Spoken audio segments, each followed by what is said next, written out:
परीक्षा के दूसरे चरण से संबंधित जीके जीएस का यह अगला सेट लाए हैं, जिसमें हम लोग पिछले सक्षमता में पूछे गए प्रश्नों के आधार पर तैयार किए गए प्रश्न हैं, ताकि एक भी प्रश्न इसमें छूटे नहीं। आइए बिना देर किए हुए चलते हम लोग पर। पहला क्वेश्चन है जो कि विज्ञान से रिलेटेड प्रश्न है कि जीव विज्ञान के जनक के रूप में किन्हें जाना जाता है, यानी किनको जो है फादर ऑफ द बायोलॉजी कहा जाता है। तो फादर ऑफ द बायोलॉजी के नाम से जो शख्स जाने जाते हैं उनका नाम है एरिस्टोटल, यानी अरस्तु को जो है जीव विज्ञान का पिता कहा जाता है। नेक्स्ट क्वेश्चन की ओर बढ़ते हैं हम लोग। दूसरा क्वेश्चन क्या है? दूसरा क्वेश्चन है कि नील आर्मस्ट्रॉन्ग ने चंद्रमा पर कदम कब रखा। नील आर्मस्ट्रॉन्ग जो है ये पहले व्यक्ति हैं जिन्होंने चंद्रमा पर अपना पहला कदम रखा था, यानी चांद पर जाने वाले ये पहले व्यक्ति हैं। नील आर्मस्ट्रॉन्ग के साथ हालांकि एक और व्यक्ति साथ ही गए थे, लेकिन चूंकि इन्होंने पहला कदम रखा था इसलिए इनका नाम याद रहता है, उनका नाम हम लोग भूल जाते हैं। नील आर्मस्ट्रॉन्ग के साथ में जो व्यक्ति गए थे उनका नाम था एडविन एल्ड्रिन, याद रखेंगे हम लोग, और नील आर्मस्ट्रॉन्ग। तो नील आर्मस्ट्रॉन्ग ने चंद्रमा पर जो अपना पहला कदम रखा था वो 21 जुलाई 1969 ईस्वी को, यानी ऑप्शन नंबर सी जो है वो सबसे सही उत्तर के रूप में जाना जाएगा। नेक्स्ट क्वेश्चन की ओर चलते हैं। क्वेश्चन नंबर तीसरा है कि प्रकाश वर्ष किसका मात्रक है। प्रकाश वर्ष जो है यानी प्रकाश के द्वारा जो एक वर्ष में तय की गई दूरी प्रकाश वर्ष के रूप में जानी जाती है। प्रकाश वर्ष जो है वह दूरी का मात्रक है, इसलिए ऑप्शन नंबर ए तीसरा नंबर प्रश्न के लिए सबसे सही उत्तर होगा। और दूरी को जो दूरी मापने का जो सही मानक है एसआई यूनिट में वह तो मीटर है, लेकिन जो दूरी मापने का सबसे बड़ा मात्रक है वो पारसेक है, यानी वो प्रकाश वर्ष से भी बड़ा है। प्रकाश वर्ष दूरी मापने का बड़ा मात्रक है, लेकिन उससे भी बड़ा जो दूरी मापने का सबसे बड़ा मात्रक है वो पारसेक है, और दूरी मापने का जो एसआई मात्रक है, स्टैंडर्ड मात्रक है, वो मीटर है। हम लोग एक एक प्रश्नों को देखेंगे। इससे पहले आपसे हम एक बार रिक्वेस्ट करते हैं कि अगर आप चैनल पर नए हैं दोस्तों तो चैनल को जरूर सब्सक्राइब कर लीजिए तथा बेल आइकन को दबा लीजिए, ताकि कोई भी अपडेट्स आए तो सबसे पहले आप तक पहुंचे। अगले क्वेश्चन की ओर बढ़ते हैं। क्वेश्चन नंबर चौथा है कि बस में ड्राइवर के पास में लगा हुआ दर्पण कौन सा दर्पण होता है। तो बस में जो ड्राइवर के पास में लगा दर्पण होता है, जो साइड मिरर के रूप में इस्तेमाल किया जाता है, बस हो या कोई भी फोर व्हीलर हो या मोटरसाइकिल हो, इन सभी गाड़ियों में जो दर्पण का प्रयोग किया जाता है वह है उत्तल दर्पण, यानी ऑप्शन नंबर ए जो है वो चौथा नंबर क्वेश्चन के लिए सही उत्तर होगा। उत्तल दर्पण का इस्तेमाल क्यों होता है? क्योंकि उत्तल दर्पण में हमेशा वस्तु से छोटा प्रतिबिंब बनता है। बाकी जो सामान्य दर्पण है जिसे समतल दर्पण कहेंगे उसमें वस्तु के बराबर बनता है, और अवतल दर्पण में वस्तु से बड़ा भी बनता है और एक केस में वस्तु से छोटा प्रतिबिंब भी बनता है। तो इसलिए जो है अवतल दर्पण का जो प्रयोग है वह जनरली यूज किया जाता है किसमें? हजामती दर्पण के रूप में। नेक्स्ट क्वेश्चन की ओर बढ़ते हैं। क्वेश्चन नंबर पांचवा है कि हीरे की जो चमक होती है उसका कारण क्या है। हीरा क्यों चमकता है? इसका सबसे बड़ा कारण यह है कि हीरा जो है एक तो सबसे कठोर पदार्थ है, इस रूप में भी जाना जाता है। दूसरा, हीरे के चमकने का कारण यह है कि हीरा के द्वारा जो है वो पूर्ण आंतरिक परावर्तन होता है। इंग्लिश में इसको जो है टोटल इंटरनल रिफ्लेक्शन के नाम से जानते हैं। पूर्ण आंतरिक परावर्तन के कारण जो है हीरा इतना चमकता हुआ प्रतीत होता है, यानी पांचवा नंबर प्रश्न का सबसे सही उत्तर जो है वो ऑप्शन नंबर बी के रूप में जाना जाएगा। नेक्स्ट क्वेश्चन की ओर बढ़ते हैं। क्वेश्चन नंबर छठा है कि सूर्य की उष्मा जो पृथ्वी तक आती है वो कैसे पहुंचती है। तो सूर्य की उष्मा जो पृथ्वी तक पहुंचती है वह तेज गति के कारण या विकिरण के द्वारा या तरंगों के द्वारा या फिर कम गति के द्वारा। तो सूर्य की जो प्रकाश की किरण है, सूर्य के प्रकाश को पृथ्वी तक आने में लगभग 8 मिनट 20 सेकंड का समय लगता है, लगभग में 8 मिनट याद रखेंगे हम लोग। और ये जो उष्मा सूर्य की रोशनी में जो हम लोग बैठते हैं और गर्मी का उससे एहसास होता है, तो यह उष्मा इस वजह से आती है पृथ्वी तक, विकिरण के द्वारा जो है यह उष्मा सूर्य की पहुंचती है कहाँ? पृथ्वी तक। नेक्स्ट क्वेश्चन है, क्वेश्चन नंबर 7वां है कि वायुमंडल का सबसे ऊपरी भाग में वायुमंडल के ऊपरी भाग में ओजोन हमारी रक्षा किससे करता है।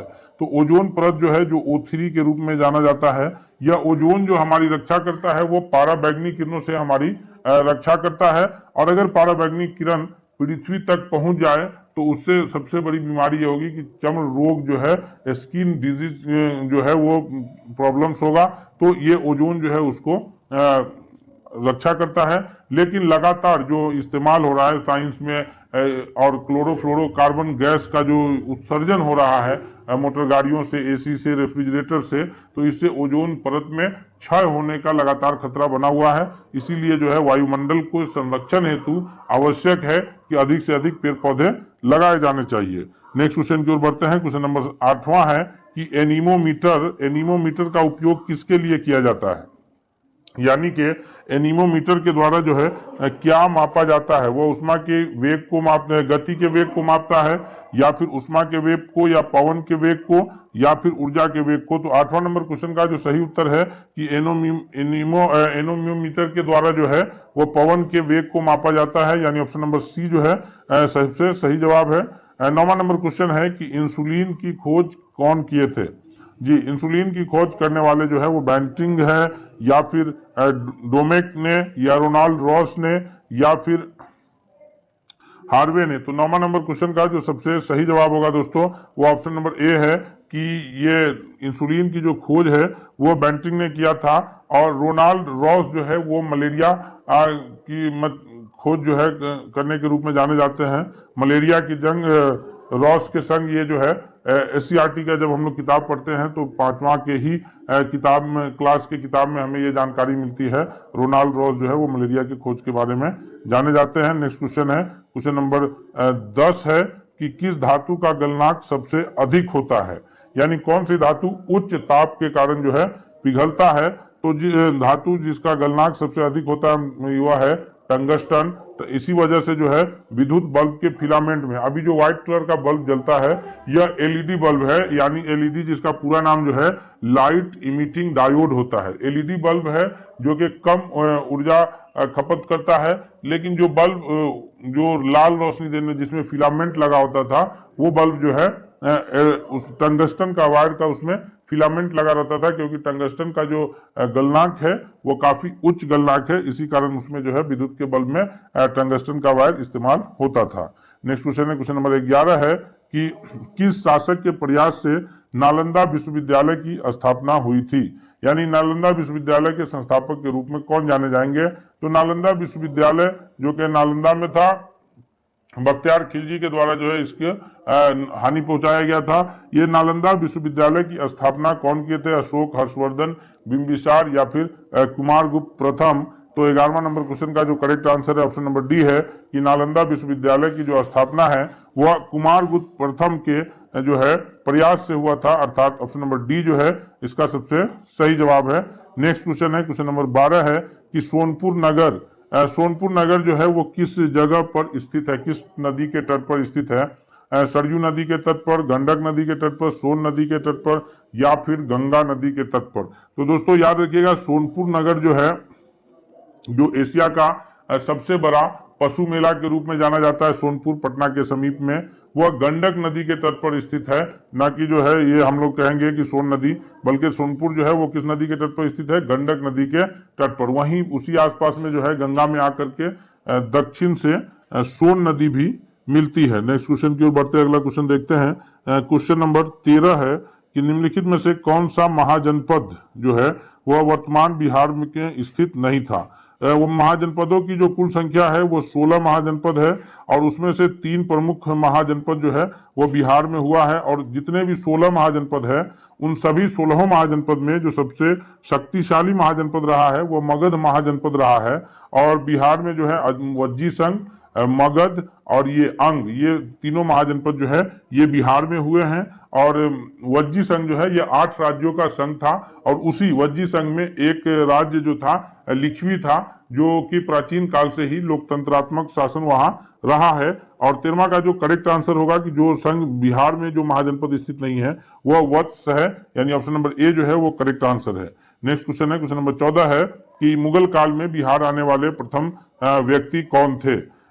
मुगल काल में बहुत सारे व्यक्ति जो है बिहार आए हैं, अलबेरूनी है, इब्न बतूता है, तो कई लोग जो है ये काल में भारत आए थे।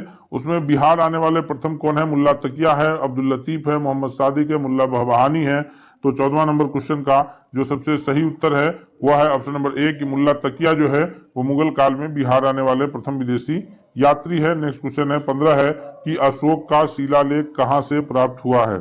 अशोक का जो ये लघु शिलालेख है, अशोक का जो यह लघु शिलालेख है यह केसरिया से प्राप्त हुआ है, या रामपुरवा से, वैशाली से, या फिर सासाराम से। तो करेक्ट आंसर के रूप में जो है वो ऑप्शन नंबर ए जाना जाएगा कि अशोक का लघु शिलालेख जो है वह सहस्त्राम से प्राप्त हुआ है। केसरिया का स्तूप जो है वो केसरिया का स्तूप के रूप में जाना जाता है, जो कि ये बिहार के चंपारण जिले में स्थित है, मोतिहारी में।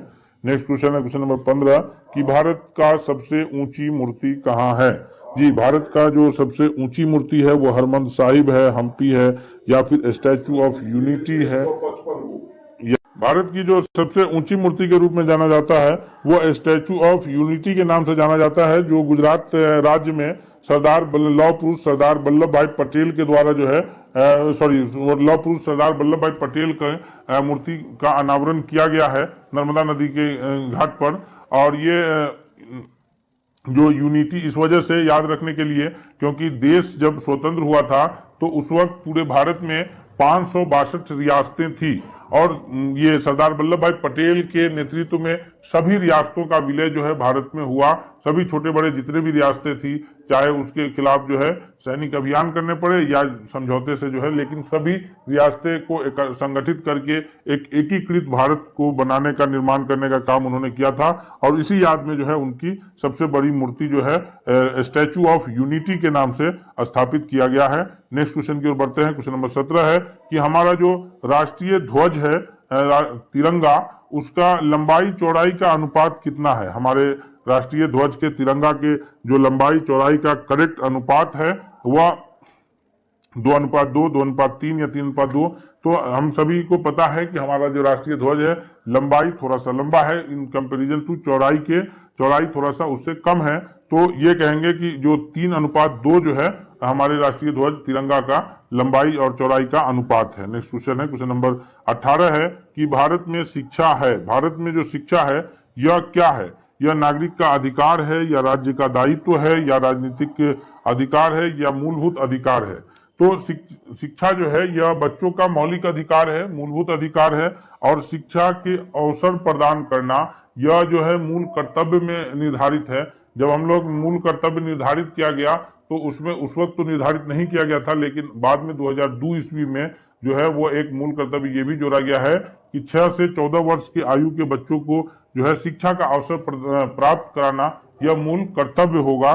तो शिक्षा जो है यह मूलभूत अधिकार है। 18 का ऑप्शन नंबर डी जो है वह करेक्ट आंसर है। नेक्स्ट क्वेश्चन की ओर बढ़ते हैं। क्वेश्चन नंबर 19 है कि भारत की पहली आयरन एंड स्टील कंपनी कहाँ स्थित है। भारत की जो पहली आयरन एंड स्टील कंपनी है यह किस जगह पर स्थित है। जमशेदपुर में, हीरापुर में, मुंबई में, या फिर गुवाहाटी में। इस प्रश्न का जो सबसे सही उत्तर है वो ऑप्शन नंबर ए के रूप में जाना जाएगा कि जमशेदपुर में जो है आयरन एंड स्टील कंपनी स्थित है। नेक्स्ट क्वेश्चन की ओर बढ़ते हैं। क्वेश्चन नंबर 20 है कि भारत में समुद्री तट रेखा वाले राज्यों की संख्या कितनी है। यानी जब हम लोग प्रायद्वीपीय भारत की स्थिति को देखते हैं तो इधर जितने भी राज्य हैं, पश्चिम बंगाल से शुरू होकर के फिर उड़ीसा, आंध्र प्रदेश, उसके बाद जो है तमिलनाडु, उसके बाद जो है फिर इधर केरल, कर्नाटक, उसके बाद जो है ये महाराष्ट्र, गोवा, इन सभी राज्यों को जब हम लोग काउंट करेंगे तो उन सारे तट रेखा वाले राज्यों की जो कुल संख्या होगी वो 9 राज्य जो है जिनका तट जो है वो समुद्रों से टकराता है। तो समुद्री तट रेखा वाले भारत के 28 राज्यों में से 9 राज्य हैं जिनका जो है ये, और इस इलाका को इसी वजह से जो है प्रायद्वीपीय भारत कहते हैं क्योंकि 3 ओर से यह पानी से घिरा है। अगले सवाल की ओर बढ़ते हैं। इससे पहले हम आपसे एक बार फिर रिक्वेस्ट करते हैं कि दोस्तों अगर आप चैनल पर अब तक नए हैं तो प्लीज सब्सक्राइब करके बेल आइकन को दबा लीजिए, और वीडियो अगर पसंद आ रहा है तो कमेंट्स करके भी बताइए। अगला सवाल की ओर बढ़ते हैं। क्वेश्चन नंबर 21 है कि भारत की मुख्य भूमि का दक्षिणी नोक क्या है। भारत की जो मुख्य भूमि है इसका दक्षिणी नोक, जो ये वाला पॉइंट है, ये दक्षिणी नोक के नाम से जाना जाता है।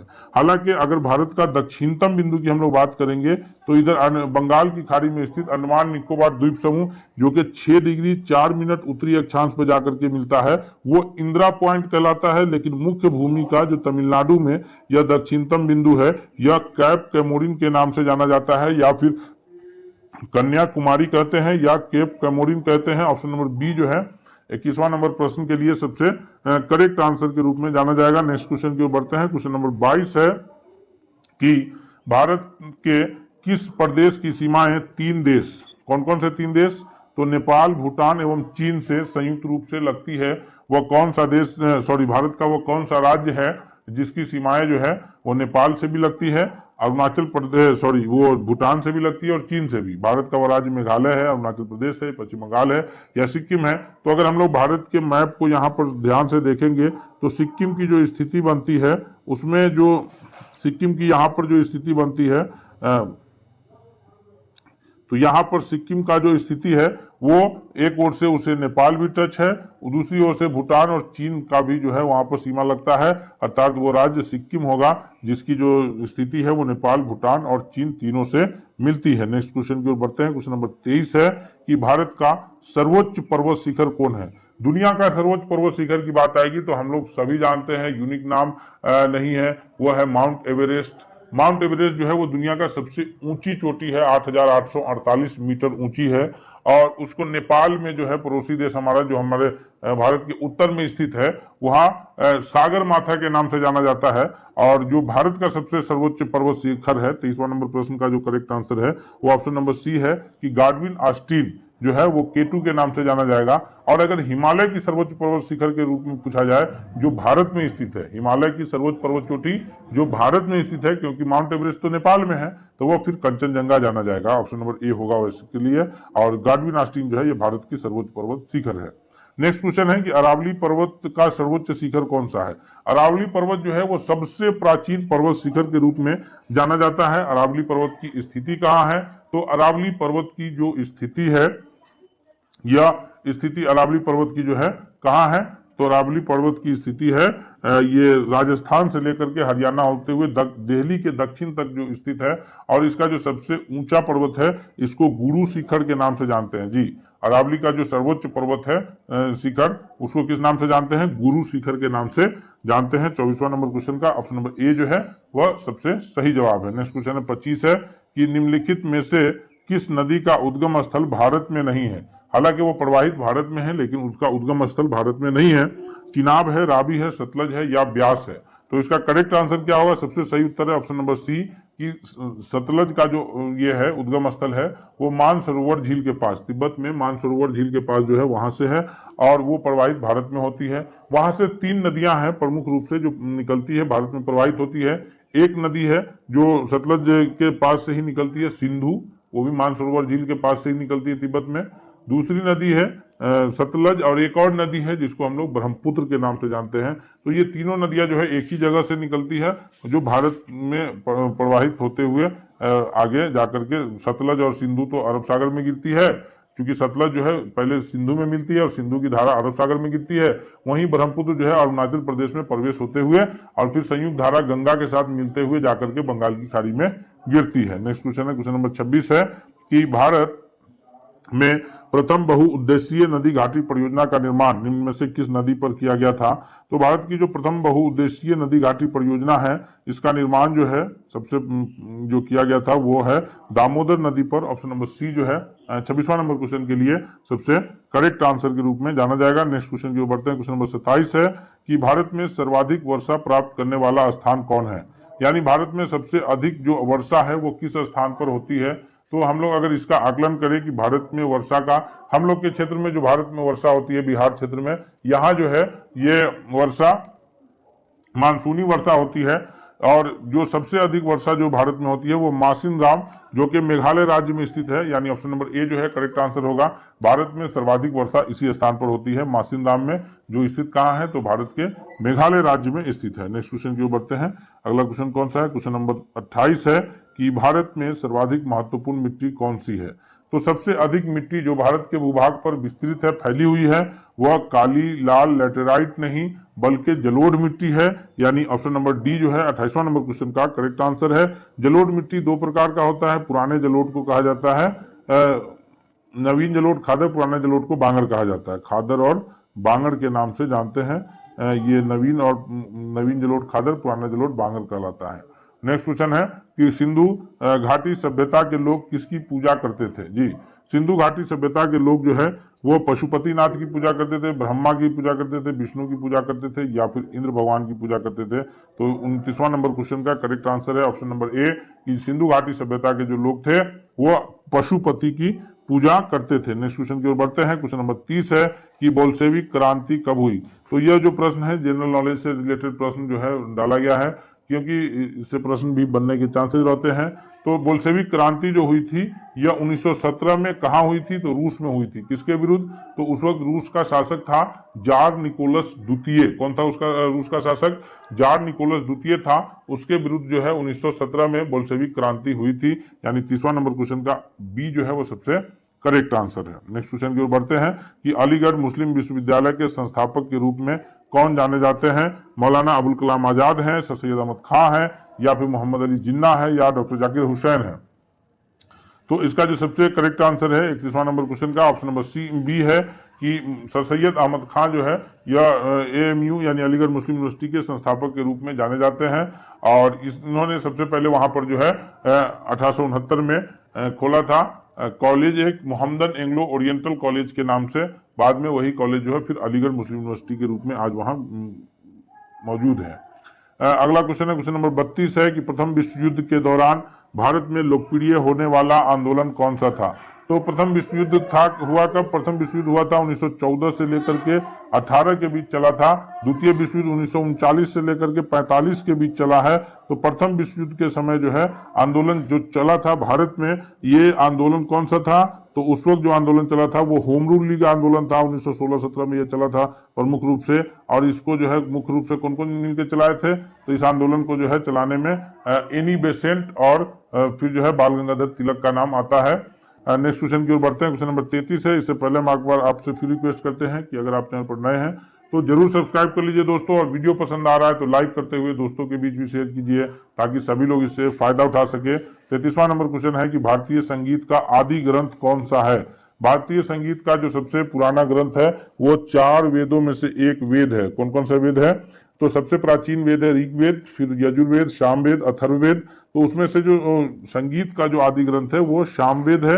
यानी 33वां नंबर क्वेश्चन का correct answer option number A के रूप में जाना जाएगा। नेक्स्ट क्वेश्चन है 34 कि किस देवता के लिए ऋग्वेद में पुरंदर शब्द का प्रयोग किया गया है?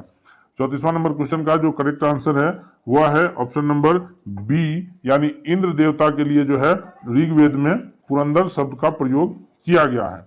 नेक्स्ट क्वेश्चन है 35 है कि निम्नलिखित में से कौन संविधान सभा के राज्य मामलों में समिति के अध्यक्ष थे? राज्य मामलों में जो समिति के अध्यक्ष थे, संविधान सभा के संचालन समिति के अध्यक्ष तो डॉक्टर राजेंद्र प्रसाद थे। वहीं जो है ये मसौदा समिति के अध्यक्ष भीमराव अंबेडकर थे। लेकिन राज्य मामलों में जो समिति के अध्यक्ष थे वो हमारे प्रथम प्रधानमंत्री पंडित जवाहरलाल नेहरू जी थे। नेक्स्ट क्वेश्चन की ओर बढ़ते हैं, देखते हैं अगला प्रश्न क्या है। क्वेश्चन नंबर 36 है कि भारत के संविधान को स्वीकार करने के लिए निम्न में से कौन सी प्रक्रिया अपनाई गई? तो इसका जो सबसे सही जवाब है कि इसे तब स्वीकार किया गया जब इस पर संविधान सभा के सदस्यों का हस्ताक्षर तथा अध्यक्ष के हस्ताक्षर हो गए, या फिर इसे गवर्नर जनरल को उसकी सहमति के लिए सौंप दिया गया, या इसे स्वीकार किया गया जब अंतरिम सरकार ने अनुमोदित कर दिया, या इसे अनुमोदन के लिए जनता को सौंप दिया गया। तो करेक्ट आंसर जो है वो ऑप्शन नंबर ए के रूप में जाना जाएगा कि इसे तब स्वीकार किया गया जब जो है इसका option number A correct answer होगा कि इसे तब स्वीकार किया गया जब सभी सदस्यों तथा अध्यक्ष के हस्ताक्षर इस पर हो गए।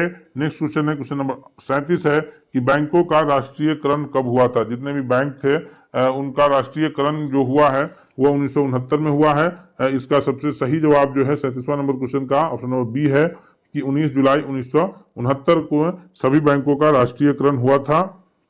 क्वेश्चन नंबर 38 है कि मंदिर निर्माण की कला का जन्म सर्वप्रथम कब हुआ? मंदिर निर्माण की कला का जो जन्म है वो मौर्यों के काल में हुआ, गुप्तों के काल में, या फिर कुषाण के काल में, या सैंधव काल में? तो 38वां नंबर क्वेश्चन का जो सही उत्तर है ऑप्शन नंबर बी है गुप्त काल। गुप्त काल को जो है वो सुनहरा दौर के रूप में जाना जाता है। बी जो है सबसे सही जवाब है। नेक्स्ट क्वेश्चन की ओर बढ़ते हैं। क्वेश्चन नंबर 39 है कि चंद्रगुप्त द्वितीय ने किस विजय की खुशी में चांदी के विशेष सिक्के जारी किए थे? तो चंद्रगुप्त द्वितीय के द्वारा जो है चांदी के जो विशेष सिक्के जारी किए गए थे, इस ऑप्शंस में से जो सबसे सही जवाब होगा वो कौन सा होगा? तो इसका 38वां नंबर प्रश्न का जो सबसे सही उत्तर है वो है ऑप्शन नंबर बी कि हुनों को परास्त करने के बाद जो है चंद्रगुप्त मौर्य के द्वारा चांदी के विशेष सिक्के जारी किए गए थे। नेक्स्ट क्वेश्चन है 40 है कि फाहियान जो कि फू कोकी की रचना की है और ह्वेनसांग ने सीयू की रचना किए हैं। ये दो चीनी यात्री है जो शिक्षा प्राप्त करने के लिए बिहार आए थे। तो इन्होंने फाहियान की जो पुस्तक है फू कोकी वो उसकी किसका विवरण उसमें मौजूद है? तो फूको की जो फाहियान के द्वारा रचित पुस्तक है उसमें बौद्ध राज्यों का विवरण है या गौतम बुद्ध के उपदेश को लिखा गया है या बौद्ध मंदिर को या फिर बौद्ध धर्म के सिद्धांत को। तो ऑप्शन नंबर ए के रूप में जो है करेक्ट आंसर है कि उसमें जो है बौद्ध धर्म के सिद्धांत को लिखा गया है। इस प्रकार हम लोग